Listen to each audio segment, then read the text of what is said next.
Hi, I'm Steve. You're watching Gear Stuff and Things, and today on the channel we are going to be crafting a tone inside of Line 6 Podgo that is intended for use in, say, Djent or modern metal types of scenarios. The idea here is to take something like a Squier Bass 6 and make it sound great in a heavy context, even with it using oddball single coil pickups. And how can we achieve that? So that's what I'm doing today. I am creating a super heavy tone using a Bass 6 and the Line 6 Podgo. So let's hop into Podgo and start taking a look at the tone I've created. Alright, so we are inside of Podgo Edit once more, and we are going to craft a Bass 6 to Djent tone. So for anyone out there that has a Bass 6 and wants to do stuff similar to Loathe or any of those other sorts of heavy bands, I wouldn't call Loathe Djent, but whatever you want to call it.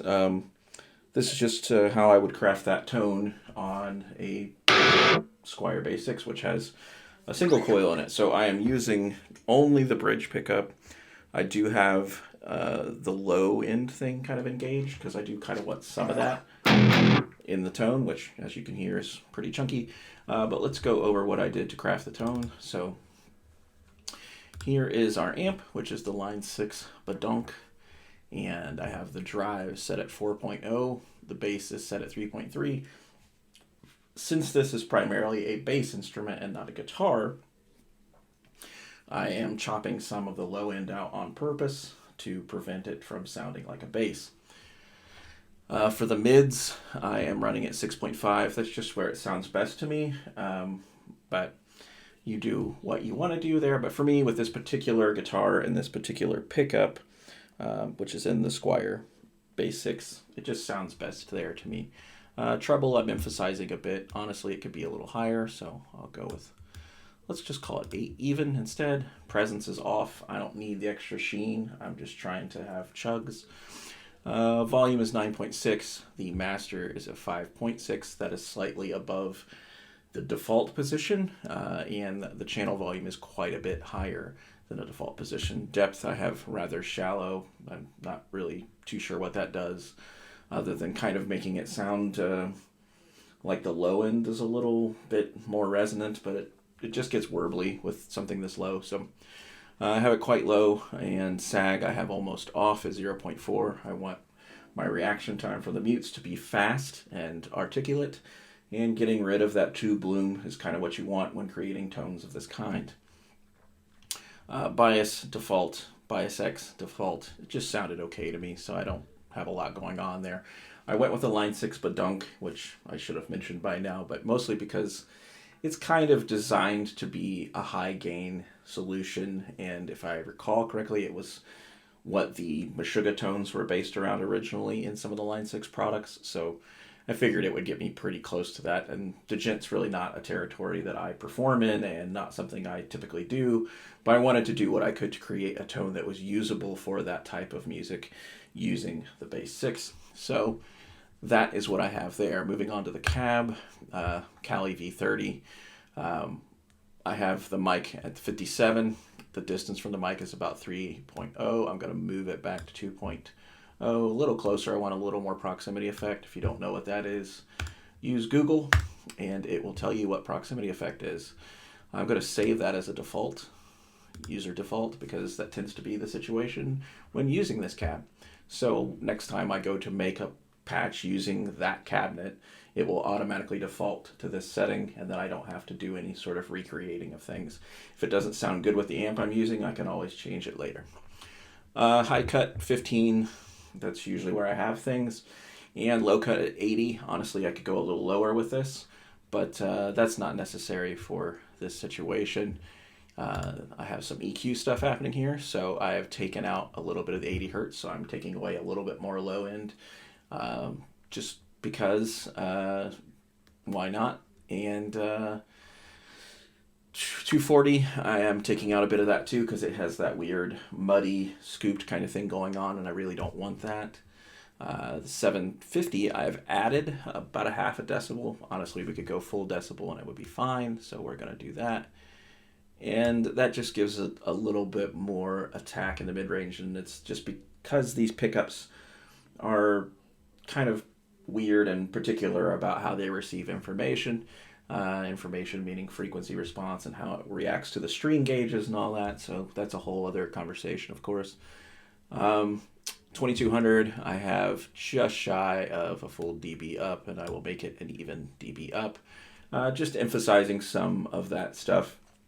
And I know that may seem counterintuitive because I rolled it off in the amp, but sometimes bringing things back in the post world can be a little bit more effective. My goal here is to get as close to a finished tone as product, a finished product for the tone as I can get.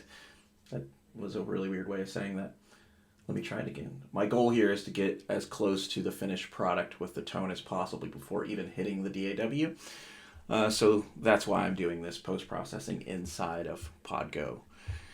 From there, going into the tried and true LA Studio Comp, and peak reflection is about 5.0. It works best for heavy tones for some reason.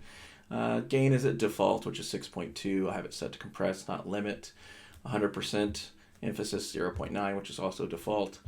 And for the level, I've dropped it down to 4.2 because that's what makes it at unity volume. So if I turn it off and turn it back on, there isn't a big jump in volume.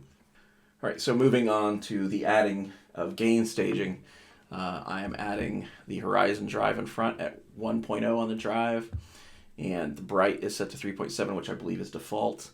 I have the attack set to 2, so I'm cutting off a bit of the low-end sub stuff there too. I'm hitting it pretty hard in front at, it's set to 10, but it really should be about 9 or 8 point something, but we'll put it to 9.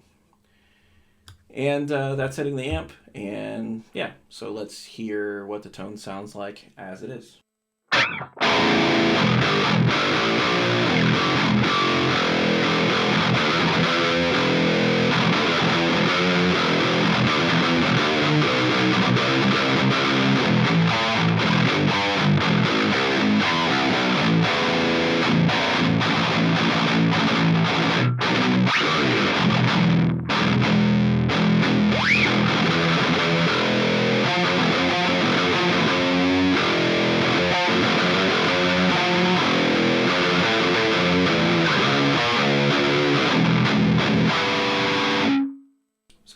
There it is, a pretty useful chuggy Djent style loath influenced tone for the bass 6 using the Podgo. And to hear it in the context of a mix, I will put a little playthrough right here.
If you like gear, stuff, and things, and you're enjoying the channel, go ahead and hit that subscribe button. Make sure you hit the bell notification so that YouTube lets you know every time a new video goes up. And of course, if you like the video, smash that like button. Alright friends, so that was the tone, and that was the Squier Bass 6 going into the Line 6 Podgo, creating a Djent tone. Aside from that, if you came here expecting the playthrough to be Meshuggah Jr. and I didn't do that, I am sorry. More so what I was trying to do was to show off the tone and that you can create a very usable tone for something like the Squier Bass 6 in a metal context using a tool like Line 6 Podgo. Speaking of Podgo, if you'd like to see more videos using the Podgo and creating different tones or exploring the flexibility of the device, I'd be happy to do that. I do think that it is one of the most usable modelers on the market and one of the most affordable usable modelers on the market that isn't a giant piece of crap.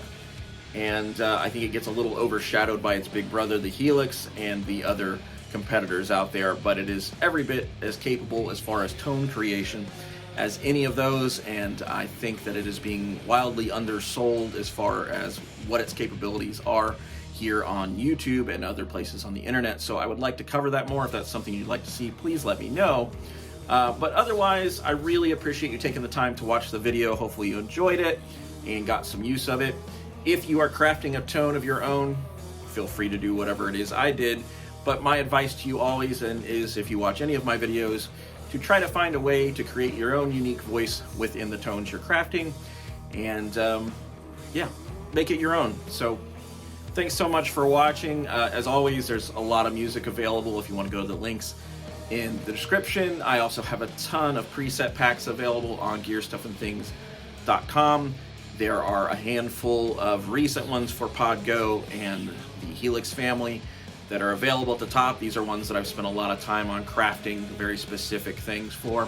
Until next time, it's been me, it's been you. This is Gear Stuff and Things, and yeah, Djent.